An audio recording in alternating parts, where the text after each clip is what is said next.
Never leak it or show it. Gotta pull your own weight. If you reap it, you sow it. Come here with a poet. Gotta plant it and grow it. Drop that artificial food. Come and eat with a poet.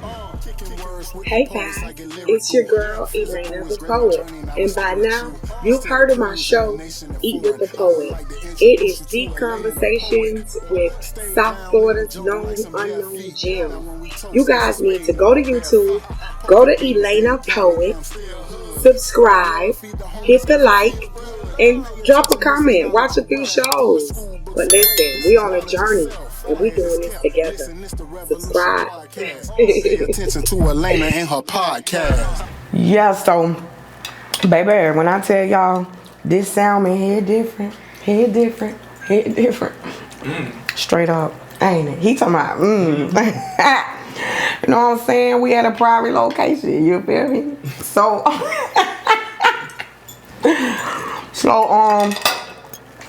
but like I was saying, no, for real. Where was my last thought? Oh, we back filming? Like official? Yeah. Oh, okay, I'm tripping. We back filming. Okay. He's talking about he tripping. Look, no, that's what I'm saying. The salmon had him like, it's on. No, but we were saying something about children. This wine good. Oh yeah, we're just talking about the difference of different what children experience as far as racism and colorism and things like that. But and we was talking about how I'm from the church, so I have to holler and shout when I hear something that is good. So, but yeah, no, seriously, I feel that, and I love how you broke down the difference too, so that people can really understand. There is a difference. And also another thing too, I was thinking about, I had a question that I wanted to ask you that actually came to me last night, and it's going to come back to me again. But in the meantime, the confidence is one of the things that I wanted to hit on, because I feel like, with this vlog, one of the main things is, even in these discussions, we want to make sure that people are getting some type of educated opinion. That's new, right? Educated opinion that they can actually use. And we spit facts too. But confidence is key for children to not have to grow up and be affected by colorism. Or racism for that matter. Even though racism, like you said, will affect you and hit harder in a way, especially if depending on the level, because some racism comes with hate, like literally physical hate. And those are the things that, even mentally a person would have a hard time trying to get through. Thank God we've never had any physical experiences like that. Just even things in this America where people have had to endure with the police and brutality and different things like that. Thank God, so these are also things, which is a whole nother subject, because when we want to talk about police brutality and everything, confidence will help to a certain extent. But then now we got to teach our children how to be smart in other ways, like how you were saying, outsmart the giant. You understand? The world, life, circumstances, and things that are going to happen are the giant. Correct. And we got to be like David, with that slingshot. So yeah, no, this is really, really, really good. Another person that I was thinking about too, that said they were experiencing colorism, who I think is so beautiful. And I wonder if you've ever met Tinka Sumpter. Mm-hmm. The actress. I've never met her, but yeah, I know who you're talking about. That was also something that she has experienced. And one would look at her, especially as a black woman, me being a black woman, and say, wow, she's gorgeous. I can imagine even without makeup. But for someone like her to have experienced not being able to get a part, or losing a part to someone who was more light skinned. Another person who we know that experienced, Tashina Arnold. The one who's with Gina and Martin. Oh, okay. Mm-hmm. Because back in the day, you know, Gina was like one of Hollywood's go-to black women for like sitcoms and different shows like that, because I don't know if it was because of lighter skin. She's super talented to me. She played the hell out of Gina. You know what I'm saying? Couldn't have been no other Gina. You know, I'm a Martin fan. That's you a Martin fan. You watched every episode, right? Yeah, pretty close to it. I mean, yeah, just to go into the whole colorism aspect of what you were talking about, though. What type of colorism did she experience? But also, we gotta remember is the time period of the colorism she experienced was very prevalent. You know what I mean? Like that '90s was a extremely high time, I think, for colorism. I think more so than now. Because I think now with social media, people are a lot more aware of what's going on. I think now with more of a broader view, people can see what has happened throughout time. But I think especially, you know, back in the 90s and the further you go back, it's literally, you know, you learn, you have no social media, you have no way to learn outside of what the people give you. But see, the media. So I mean, if the media is has a favoritism towards lighter skinned people, which they did in the past, that's what's going to be in front of you all day. That's the case too, and also with full figure women. Not to get off the subject, and but the same exact thing. Yeah. So, but when they would go to because they say that I've never had this experience, but as an actress, when you know there are roles that are coming up for movies and things like that. They're not like a lot of black girls being chosen for parts, but they're all showing up for the auditions together. So they're seeing each other in these auditions together. And so in these auditions, you got some of them that's genuinely loving on each other, but then you got other ones, you know, who have these little feelings where, you know, they spread their colorism in the room, you know, amongst each other. So that would be where, you know, she's experienced it before, like in the early 90s. Sometimes they'll go in there to the auditions. Another person was telling me that story, but the same thing happened to Tinka Sumter. The auditions, it's the people doing it, the women and black women doing it to each other. And then experiencing real racism in Hollywood, because ain't none of y'all getting a part but one, you know. So it's like, what sense does it make? And what sense does it make at all for us to hate on each other or have some type of issue with someone who has a darker hue when, you know, we're all black people? I'll never be able to comprehend that. I'll never be able to process that. But I won't ever be able to really process racism. I just know it exists, and I understand the realities behind it. And I understand certain things, so I condition myself, and I live through it. And I build up what I need to build up, and I move through it. Have I ever experienced colorism? I don't think so. I can't really remember, and I'm not really that good, but I don't think that I have. But as growing up, my color has always been referred to by my same people, like red, or there go, you know, with men and stuff, there go red right there. So I can remember that. I remember doing a photo shoot not too long ago with two really dark skinned black women, and every time he instructed us, he'd be like, red, hold your head up, red, turn around, red, do this, do that. And did it bother me? No. But is that colorism? Is that like, not so much colorism, but I think so. It's just identifying me by my color or by my shade. It don't bother me, you know. You know, being a red bone has always been a good thing or a compliment or what have you. But that's the thing. How did it make dark-skinned girls feel? You know what I'm saying? Back in the day, especially when I was coming up. You know what I'm saying? You look good if you was red bone, even if you wasn't that cute. If you was high yellow and red, you was that girl, or you was one of them girls.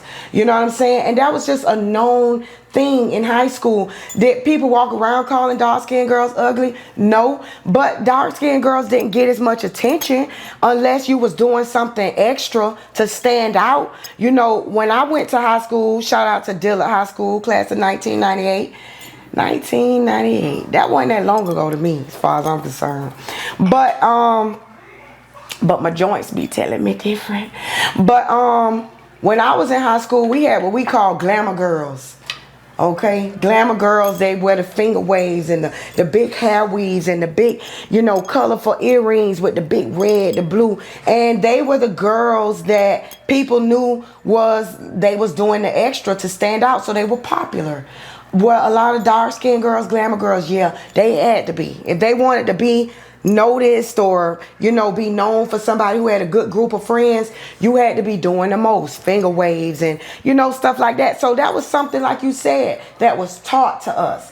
And so I don't know how it is in high school now. I know it's a lot more going on in high school these days than I'd like to even think or imagine. But yeah, so it's always kind of been a thing, that we just kind of. Yeah, but like I said, one thing I will say, I think as time goes by, colorism becomes less of a problem. Also, I feel like as time goes by, racism becomes less of a problem. I feel like each new generation that comes in, they're a little bit more privy to what is going on around them. I would say so, because I think the world the generation is changing things and making and forcing acceptance more. Correct. Differences and different people, different types of Because right now, all the women want the chocolate man. It's always been a thing for me. You know what I'm saying? I've always loved me a little bit of chocolate. Now, do I like an attractive red man? Yeah, because I like men. But in general, you talking about something now. When did you find out about it? When did you get that memo? I mean, when I get the memo. I'm just saying that's what they oh, that's the confidence, y'all. The confidence. It's not nothing to do with confidence. I'm just saying what's been vocalized. I mean, it's I think it's well known that through the 90s, it was a lot more. It was a lot easier for a light-skinned individual. I mean, I don't think there's any doubt in that. You look at celebrities throughout the 90s. You look at the celebrities today. It changes throughout time. But like I said, I think it becomes less of a factor now. I think the main thing is just really people just got to get confidence within themselves. That's what it comes down to. Get confidence within yourself and don't allow anybody else to affect you. Because at the end of the day, no matter what anybody say or do, you're responsible for your life. That's the only way, that's the only way you can really look at it. At the end of the day, no matter what handicap you got against you, no matter what nobody else think about you, at the end of the day, you're the one that got to face the life you've lived, the accomplishments you've had or did not have. You're the one that got to look at it. And that's how I look at the world's issues, because even though we're having this discussion, people would like to put so many things out in the world and make them this and make them that, or point the finger, or this person could have did this differently. But at the end of the day, it is about you, how you approach life, what your mentality is, how you move and navigate through this thing. Because at the end of the day, that's what it's gonna boil down to. It doesn't matter what's going on in the world. What are you doing? How is it affecting you? What type of choices are you making? Because we realize when we making certain choices and we moving through the universe with the energy that we use, our confidence, our skills, our gifts, our abilities, our resources, and all these things, and our mental capacity, and how we change our thoughts and don't let these things affect us. When we do that, stuff starts shifting and happening for us, and we can see that the universe caters to our energy individually. You know what I'm saying? So yeah, I know what's going on. That's why I don't even really watch the news like that. I mean, I dig in because I have to. Stuff be going on, but I don't fancy it because I focus on me. And I feel like putting a whole lot of stuff inside of me dilutes me. It waters me down. I got to stay charged up a certain way, a certain type of energy, so that I can speak with confidence to people and put things out there. So I encourage you to allow your energy and your confidence to be contagious, more contagious. I think that, with you doing your acting and all these different things, people will get to see you in the world. But I'm so excited that people will get an opportunity to actually hear you and how you think, because I've always known you were an intellectual. I've always known that you were intelligent and could talk to the best of them. Don't do me like that. Come on now. Take it. Go on, take it now. But I've always known that. But, I think that with you headed to the top in the direction that you're headed in, which is up, people will want to know a little bit more about you, how you feel and how you look at things. So this right now is an opportunity also that I'd like for you to tell people, because you've already said that, you know, confidence is key, and, you know, change your mentality and work on the way you think and strengthen your mental thoughts in order to make it through all these discrepancies that are going to come up in a day or in life. What can you tell people again from yourself that you feel like you want to share or put out there into the world, for whatever positive note that you want to give to people? It doesn't necessarily have to be about, you know, colorism. Because I feel like with your rising stars, again, people want to hear from you. Okay, well, I guess to me, I just get to, in general, one major thing just to make people happy, in my viewpoint of life, is just really just being grateful. Just change your perspective of life. Become grateful for whatever it is that you do have, whatever it is that you can do. Because I feel like life is the happiness, the joy, the excitement, the dopamine, whatever you want to call it, that you feel from life. It all comes from your perspective. So, like That's I said, it. I feel like it's very tough for people these days, because not only is money harder to make than it has been in the previous, you know, our previous times and throughout history, but you know, we got social media, things like that. So, like people say, the thief of joy is comparison.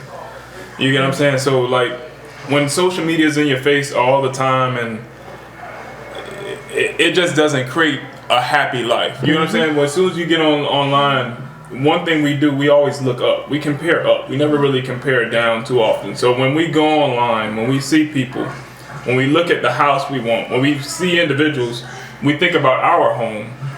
We think about our home in comparison to people's homes that we like or want. Correct. When we think about our career, we think about our career in comparison to people's career that we want to be like. When we think about everything, is you look up. You get what I'm saying? So with that being said, it can create a lot of depression. I don't care what level you're at.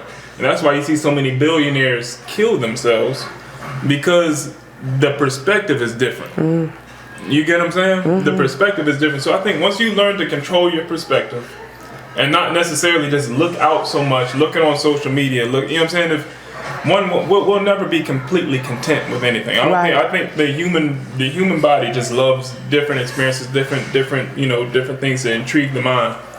But if you learn to just kind of change your perspective on your life, you can control your happiness. And that's the most, I think that is the key to life, period, point blank. Whether it be a career, a goal, if you change your perspective on it, you can change your happiness. You can change your depression, you can change your sorrow. Yes. By changing your perspective. Yes, I agree. You know what I mean? And I think that is so prevalent today, especially with, like I said, when you see the suicidal rate with young kids, especially with social media out now.